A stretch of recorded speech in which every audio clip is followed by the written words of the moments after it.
Okay, so we're continuing on with Chapter 9, the autonomic nervous system. Now, this one's not so long, so this will give you a chance to kind of go over more of the stuff from last week since we covered a lot more then. But let's go ahead and get into this, where we're going to look at the autonomic nervous system, or we can kind of think of as the automatic side of your nervous system. So we're going to talk about the components of it. We're going to talk about sympathetic versus parasympathetic and how those function, and then get into stress response and how the autonomic and the endocrine systems work together. So the autonomic nervous system, again, think automatic, right, is going to control all these functions that you're not aware of. So especially like when you think of like your guts, right, the visceral functions, so like your stomach and intestines, glands, right, things that you're not necessarily aware of. Some things you might notice, but for the most part you don't. And this control, the autonomic nervous system is coming from, is kind of connecting us to the central nervous system and different tissues and organs. And so just like the somatic side of things, we still see the same basic pathway of sensory neurons, association neurons, or some like interneurons, and the motor neurons. Right? So we still see those same ones, and they're still doing the same basic functions, right? Sensory neurons are still bringing information in, motor neurons are still pushing information out, right? Interneurons are still processing and integrating information together. So that's all still the same.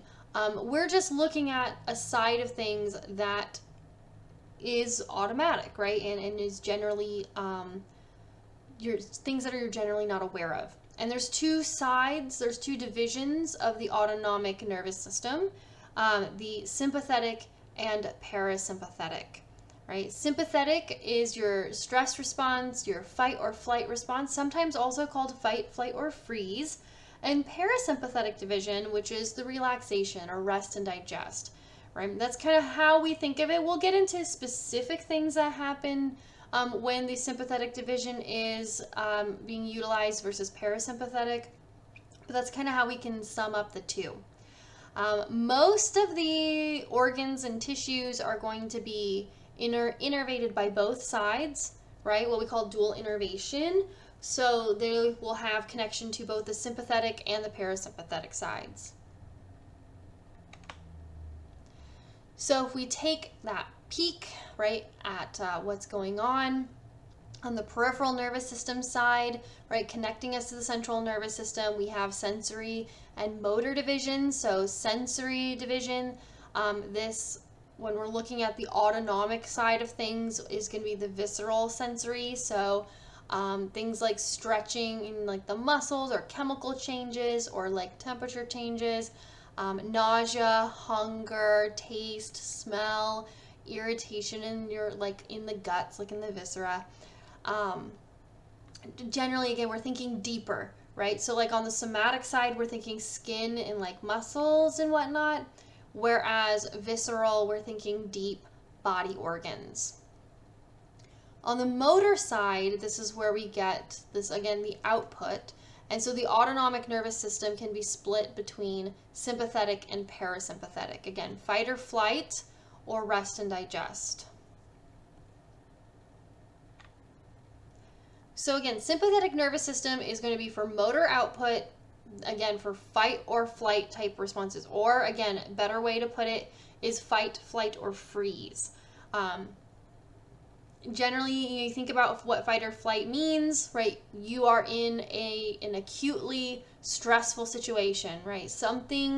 You have some sort of emergency, something is going on, or at least your body feels like it's an emergency. Something has triggered something kind of like deep, right? Something real like primitive, that I need to either fight something, I need to run away from something, or I need to freeze. But overall, the physiological responses are still the same, right? So you are alarmed, right? So like, for example, if I came into class, let's say we were in class in person, and I came up to you and I said, all right, I'm glad I got through some of the stuff, but pop quiz, it's worth half of your grade, and it's includes everything we've covered up until now, and you have to get a 90% or higher in order to get a pass on it. You would be terrified because that's horrible, right? That's a horrible feeling of, what do you mean? A quiz I wasn't ready for that I didn't know I was going to have, it's worth half of my grade, and in order to get a C on it, I need 90%? Wait, what?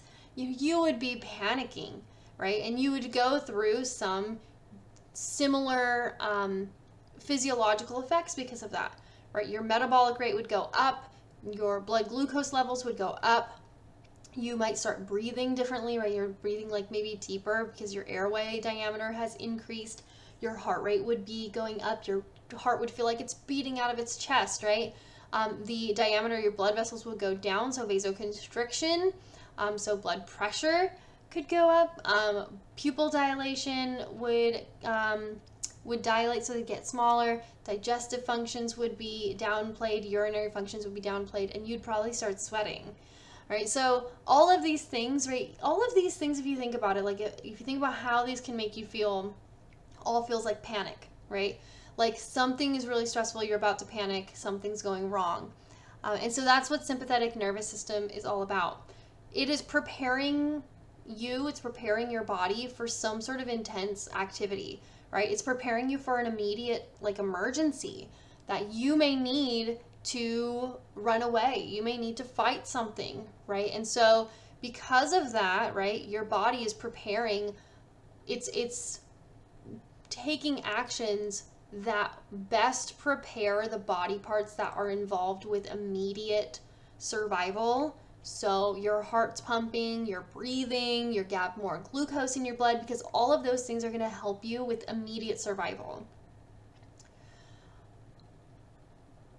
Obviously, you don't feel this only when that happens. You can feel this for other stressful situations. So like this situation that I described is clearly not an emergency, or like, it's not life or death, but you'd still have that same trigger, right? Because it's a stress response, right? It's a stress response. So that would be the sympathetic nervous system, right? Motor output that does all these things that are going to amplify physiological activities that promote immediate survival and downplay things that are not necessary in that emergency situation. The parasympathetic nervous system is opposite. This is for relaxation, what we call rest and digest.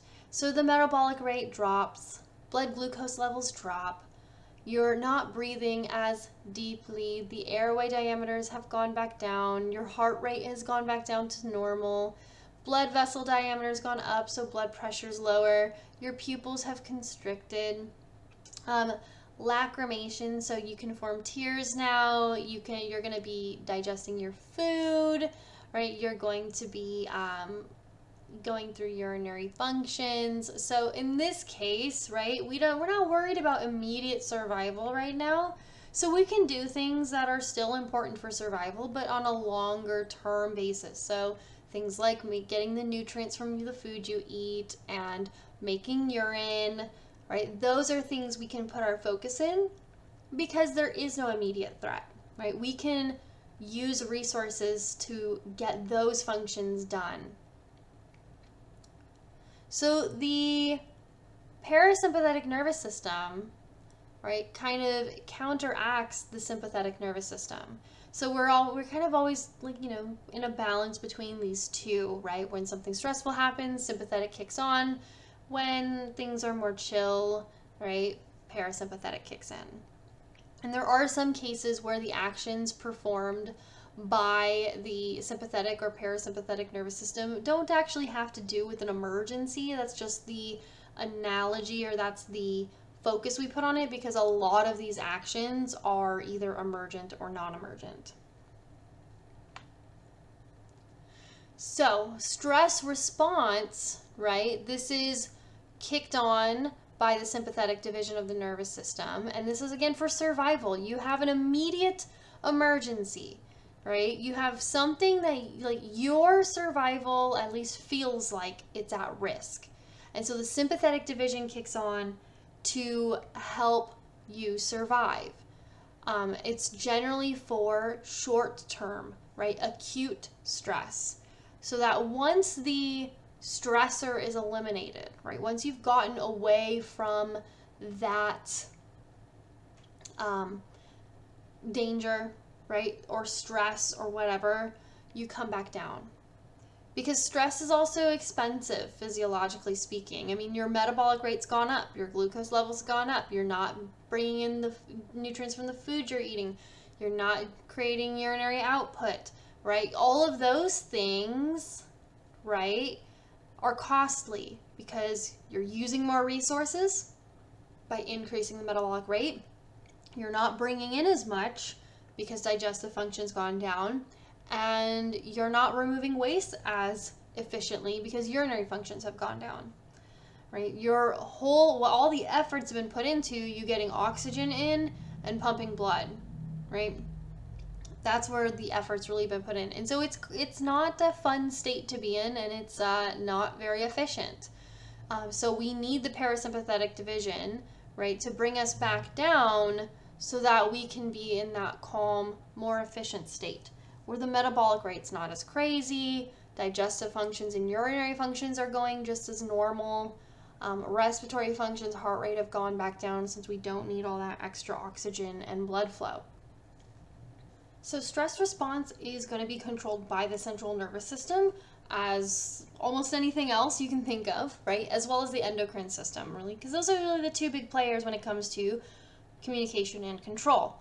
So the hypothalamus, bridging those two components, is going to be the one that helps kind of perceive stress and is going to trigger the sympathetic nervous system to release norepinephrine. Right? Remember, norepinephrine is coming from the adrenal medulla and has that direct innervation from the hypothalamus right to that adrenal medulla to release things like epinephrine and norepinephrine. This is going to start triggering the cardiopulmonary and vascular response, right? So it's going to be what increases the heart rate. It's going to be what increases respiration, right? That vasoconstriction, and then suppress all the things that we don't need to do at that moment, like digestion. So sympathetic innervation goes, again, from the adrenal medulla, because the adrenal medulla is the one producing the norepinephrine and epinephrine. This is short term, right? So in the short term, this is going to, again, amplify so that we can increase cardiovascular output, increase pulmonary output, and again, suppress all the things we don't need to do, like digestion. Because at that moment, right, if it's something like life or death, or feels like life or death, right, you don't need to do digestion right then. Your whole point in those few minutes or so is to get out of the dangerous situation, get from emergency to non-emergency. And so anything like digesting food or creating urine is not going to happen.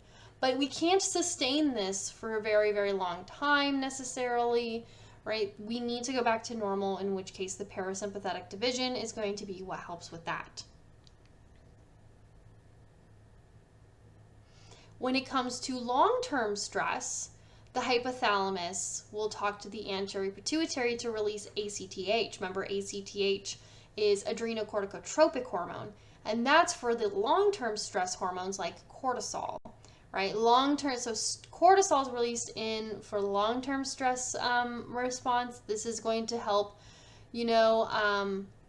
help mobilize energy, right? So glucose production and metabolism is going to be supported by that. It's also going to suppress things like the immune system and inflammation. So if we look at what's happening, right, on the short term, right, hypothalamus innervates the adrenal medulla. Look at that. We have 2 neurons in that process, right? Just 2, and that this is going to release the emergency response hormones, epinephrine, norepinephrine, right? This is going to increase your heart rate and blood pressure. It's going to allow glucose to go up in the bloodstream. It's going to dilate the bronchioles so you can kind of breathe better. And then we are going to be focused on immediate survival and alertness, not worried about the things that don't that are not going to help in an emergency situation like digestion. On the long-term side, right, so we are going to talk to the anterior pituitary to release ACTH. That goes to the adrenal cortex, and this is where we have the mineralocorticoids and the glucocorticoids. So this is going to be like to help with the water salt balance, blood pressure, blood volume, being kept in check, using proteins and fats to create glucose. So again, gluconeogenesis, increasing blood sugar and suppressing the immune system.